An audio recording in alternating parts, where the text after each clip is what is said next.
টেবিলটার উপর একটা ফুটবল রাখা আছে। হঠাৎ কেউ এসে একটা লাথি মারলো ফুটবলটার গায়ে। ফুটবলটা প্রচন্ড বেগে গিয়ে লাগলো দেয়ালে এবং দ্বিগুণ বেগে ছুটে এসে লাগলো আপনার শরীরে। আপনি জজ সাহেবকে নিয়ে বেসামাল হয়ে পড়ে গেলেন এই ফ্লোরে। জজ সাহেবের কপাল ফেটে গেল এবং তাহার দুইখানা দন্ত ঝরিয়া পড়িল। তাহলে ফুটবলটার কি করার থাকতে পারে? বলুন আম্মা, কি করার থাকতে পারে? কি হয়েছে তোর বাবা? এসব কি বলছিস তুই? যা শোনার জন্য আপনারা রাত জেগে অধীর আগ্রহে বসে আছেন।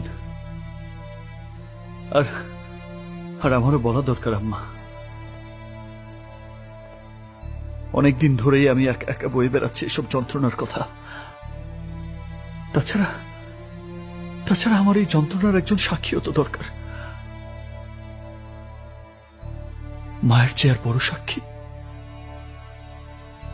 এই পৃথিবীতে আর কে হতে পারে?